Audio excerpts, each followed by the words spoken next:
The best field trip I've ever been on was to a coal mine in Big Stone Gap, Virginia. It was high coal, so we could walk around and it was comfortable and not claustrophobic.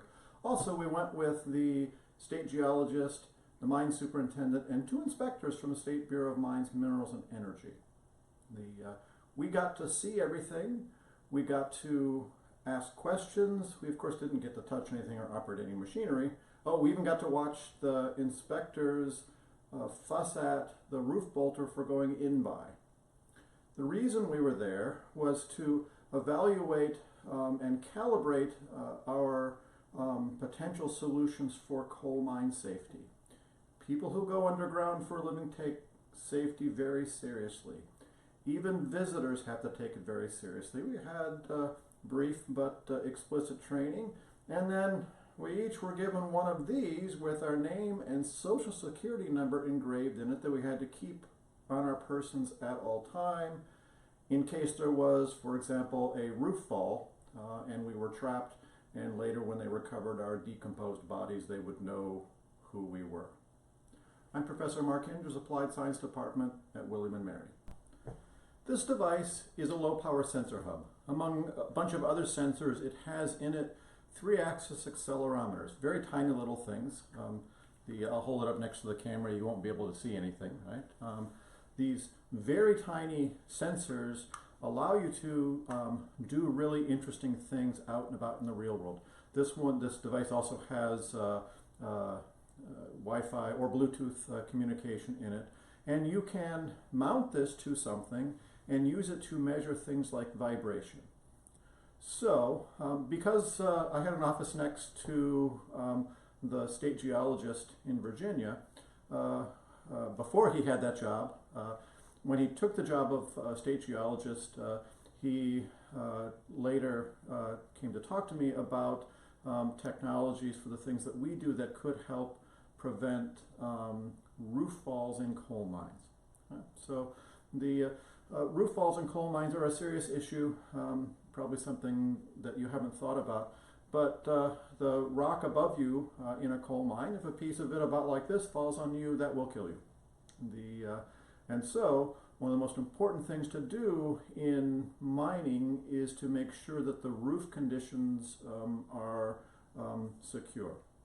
And so one of the ways that the roof is secured is with a roof bolter. So the roof bolter drills up into the rock a couple of meters or so and glues up in there bolts, which then have a pan at the bottom of them that's held in by the roof bolt, and that helps to support the rock, especially if there's some layers that might come apart. And so as they're mining up into the mine, the seam of coal in this case, the roof bolter goes along and installs roof bolts.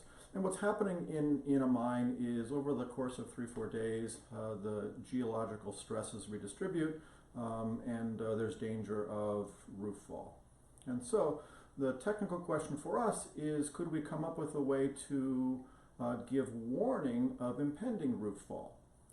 And so what we said was, sure, we could perhaps at each intersection in a room and pillar mine have the roof bolter drill one extra hole and put up into the hole an accelerometer unit with an antenna and some battery power, so that at each intersection the vibrations in the roof could be recorded, and as you go along, those signals could be shared by the mesh network of the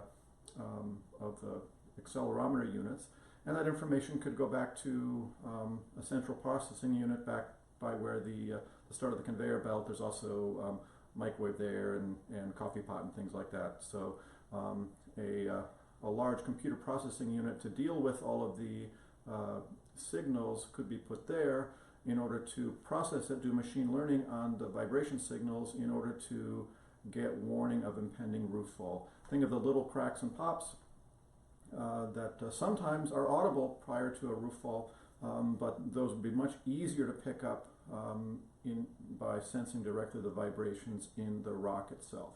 Okay? So that's the idea. And we worked out how this would go. But then, importantly, we went on the best field trip ever to make sure that we understood the situation, and we also got to interact with the miners a bit to get a sense of what they're doing, because we wouldn't want to come up with a safety solution that interrupted their workflow. Okay? The idea is to make it better for them, not to make it worse. And so so that was the point of the trip. We also had arranged with through the state geologist to collect data over time so that we could use that as a training set for the machine learning system. Ultimately, we never got any of that data because it's very difficult to get a mining company, for example, to admit that they need safety improvements. It's very similar to the days when auto companies didn't want to put in seat belts because that would be somehow an admission that their cars weren't already safe enough. Right? Volvo had seat belts early on, and I think the story is because the wife of the head of Volvo was an emergency room physician, and she would tell her husband over dinner about the things that she saw that day. So we developed this concept, and we even got access to some data from a limestone mine that was very similar, and we showed that our machine learning system, using the wavelet fingerprint to identify features in the waveforms, worked to allow us to get warning of an impending roof fall. Okay? So this happens sometime in science where you've got a technological solution to an important problem, but you can't get people to be interested in the solution because in this particular case, they would then have to admit that things weren't already safe enough. So what we did was we changed our approach just slightly. One of the things that people are concerned about in coal mining is that they will mine up against some abandoned works. What often happens is just before a coal mine is shut down, they'll unethically perhaps take out a little extra coal that isn't on the maps. And so the danger is that you think you know where the adjacent mines are, and you mine up into one of them. It may very well be filled with water, and that can flood your own mine, which can be quite deadly.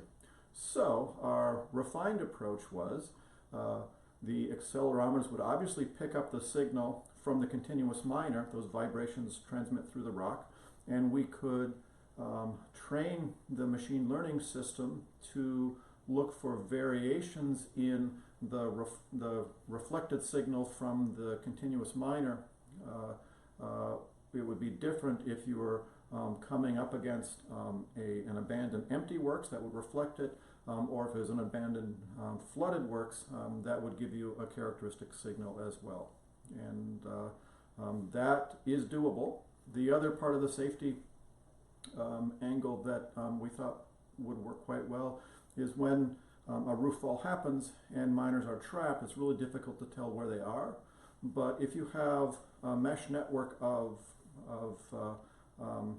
Wi-Fi to communicate, you could have each of the miners have on them a system that can connect to that, not really a phone, but something that can connect to that mesh network.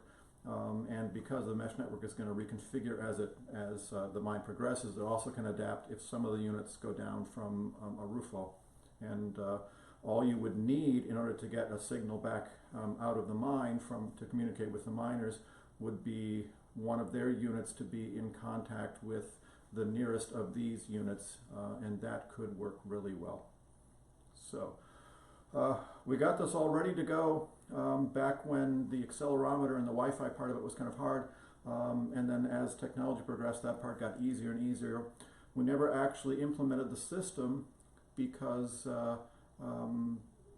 coal mining is kind of on the way out in this country, and much to our surprise, even during the 2009 stimulus, when there was enormous amounts of money for research, there wasn't one penny that we could find that was available for coal mine safety research. So in applied science, we work on problems that are of interest. sometimes we have the solution and there just isn't enough interest in the solution to actually implement the solution. And that's sort of the place we are with this. We still believe that mine safety is important. This concept where we use machine learning together with a mesh network of accelerometers attached in the ceiling of the mine, that would work. But you have to have training data for the machine learning and then have to be implementing the systems as you go along. We don't think it would interrupt the workflow in a mine at all, and could provide warning of impending roof falls, warning of about to mine into abandoned works, and also a way to communicate if miners are trapped after a roof fall event. I'm Professor Mark Andrews, Applied Science Department, William & Mary, as.wm.edu.